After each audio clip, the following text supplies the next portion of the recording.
What if everything you believed about your family was a lie?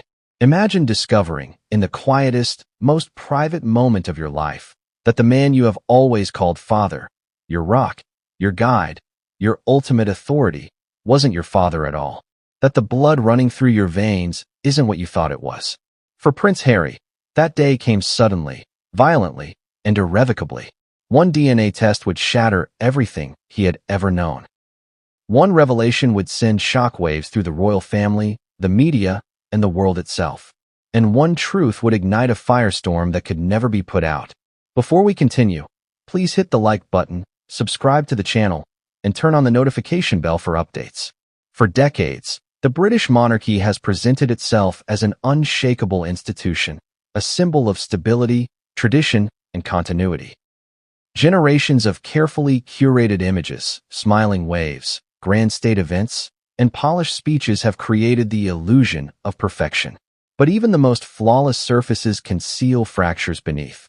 And for Prince Harry, those fractures were not only visible, they were personal, intimate, and utterly devastating. The question that now haunts him and the rest of the world is one that nobody expected to hear in our lifetime. What happens when the future king's own son realizes he is not truly of the royal bloodline at all? In the early morning hours of a quiet London day, the world as Harry knew it began to unravel.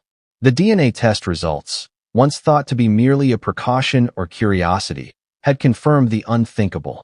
King Charles, the man who had been his father in every sense of upbringing and expectation, was biologically not his father. And behind the whispers that had followed the royal family for decades, a name emerged: James Hewitt. A man once intimately linked to Princess Diana, long dismissed as gossip and tabloid fodder, suddenly became central to one of the most explosive royal stories of modern history. It's important to understand the gravity of this moment, not just for the monarchy, not just for the tabloids, but for Harry himself. This is not merely a scandal. It is the collision of personal truth with public spectacle. It is the betrayal of trust at the highest level, where every relationship is a calculated chess move, and every revelation carries consequences beyond imagination. Harry's entire life, from childhood memories to public appearances, suddenly demanded a reevaluation. Who was he really? Who had shaped him, protected him, loved him? And what does it mean to sever ties with the institution that defined his identity from birth? To the casual observer, the news might read like the latest tabloid exaggeration, a juicy royal rumor designed to sell newspapers and drive clicks. But for those who have watched Harry's journey from the young boy running behind Diana's skirts to the man who has braved the scrutiny of the world, the revelation cuts deeper than any headline can capture. Every smile captured by a camera, every wave at a crowd, every public apology or emotional speech now takes on a different weight. Every family photograph is tinged with irony. Every childhood memory, now shadowed by the possibility that the father he loved was not, in fact, his father at all. And yet, Harry's story is more than just personal heartbreak. It is a story of courage, of defiance, and ultimately of reclamation. For the first time in his life, he must navigate a reality in which the truth of his bloodline is no longer negotiable. For decades, the palace has carefully controlled narratives, suppressing secrets, silencing whispers, and maintaining the public image of a perfect family. But this revelation cannot be contained.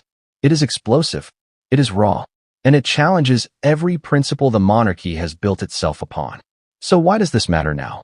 Because the timing is unprecedented. At a moment when the monarchy faces intense scrutiny, when public trust has been tested, when social media amplifies every misstep, Harry's revelation becomes more than a family matter. It becomes a global story. Every headline, every breaking news alert, every viral clip will force the world to confront a truth that was once unimaginable. And while many may view this as mere drama, those closest to the family understand its seismic implications. This is a story about legitimacy, succession, and the very future of the British monarchy. Let's step back for a moment and picture the palace. The gilded halls, the polished floors, the portraits of generations of monarchs staring down silently from their frames. Behind the closed doors, the air is tense. Courtiers whisper. Security measures tighten. And in a private room, far from the public gaze, Harry is confronted with his reality. He is not the son of King Charles. He is the son of James Hewitt, the man whose name was once a shadow, a scandalous footnote in tabloid pages, now defines the central truth of Harry's existence. You might wonder how this could remain secret for so long. After all, the royal family lives under constant surveillance. Every gesture, every word, every public appearance is dissected endlessly.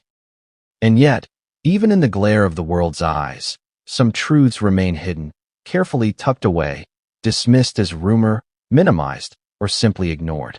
Until now. Until one test made it impossible to deny. For Harry, the revelation is more than biology. It is an emotional earthquake. It forces him to reconsider every aspect of his life. The love he received, the loyalty he felt, the very foundation upon which he built his identity. And in that earthquake, decisions must be made. Does he confront the father he has known for decades? Does he reconcile the image of his mother, Diana, with the reality of James Hewitt's involvement?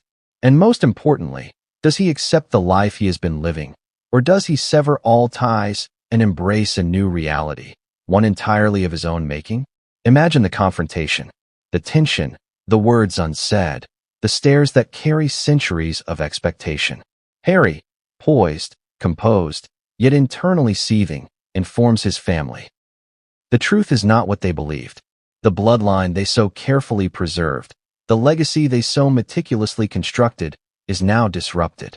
And in that moment, the palace, the symbol of continuity and order, feels the tremor of chaos.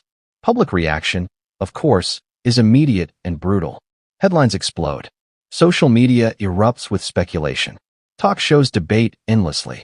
Historians dissect the implications. The world is suddenly forced to reconsider everything it thought it knew about one of the most scrutinized families in history. And yet, through it all, Harry's personal journey remains central, navigating betrayal, anger, confusion, and a profound need to reclaim his own narrative. But even as the public grapples with the shock, the real story continues behind closed doors. James Hewitt, once a peripheral figure in royal rumor mills, now becomes central to Harry's story. His past relationship with Diana is no longer a salacious footnote. It is a defining factor in the life of a prince, a man who has grown up in the shadow of expectation and tradition. And for Harry, reconciling this truth with the image of his parents, his family, and the institution he was born into becomes a task fraught with complexity, emotion, and danger. This story isn't just about royalty. It's about betrayal and loyalty, identity and legitimacy, secrecy and revelation. It is about what happens when a carefully constructed world crumbles in the face of undeniable truth. And most importantly, it is about one man's decision to confront reality, no matter how painful, no matter how explosive, and no matter the consequences. And so, as the world waits, the question remains, how will Harry navigate this new reality? Will he maintain ties with the man who raised him, even though biology says otherwise? Will he confront James Hewitt directly, seeking answers, closure, or perhaps confrontation?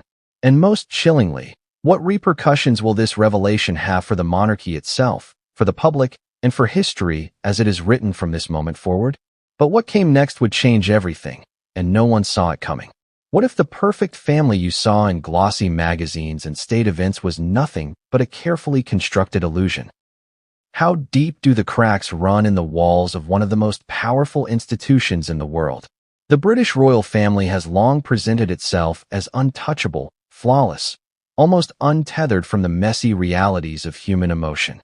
Smiles for the cameras, seamless transitions from public duty to private lives, and a strict code of conduct that kept secrets buried and reputations pristine.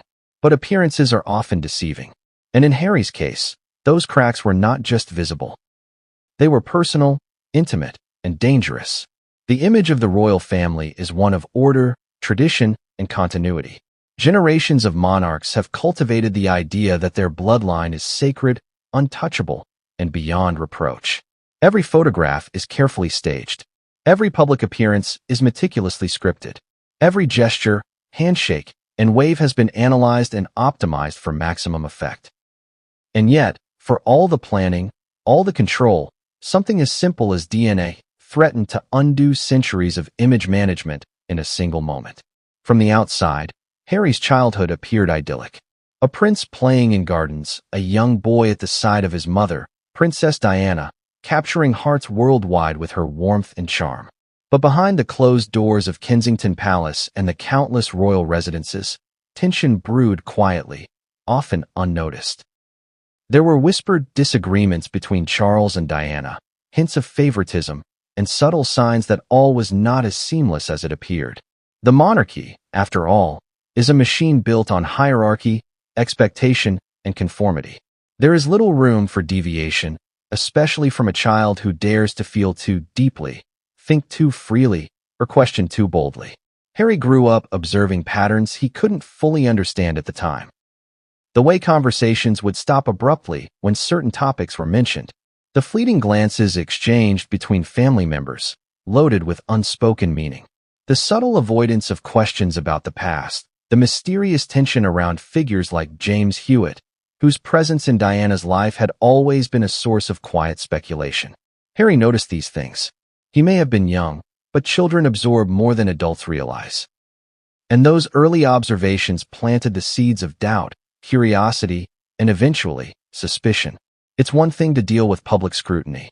Prince Harry, from a young age, was already accustomed to media attention, to flashes of cameras, to headlines that praised or condemned him with equal ferocity. But it's another thing entirely to confront a betrayal that is private, intimate, and foundational.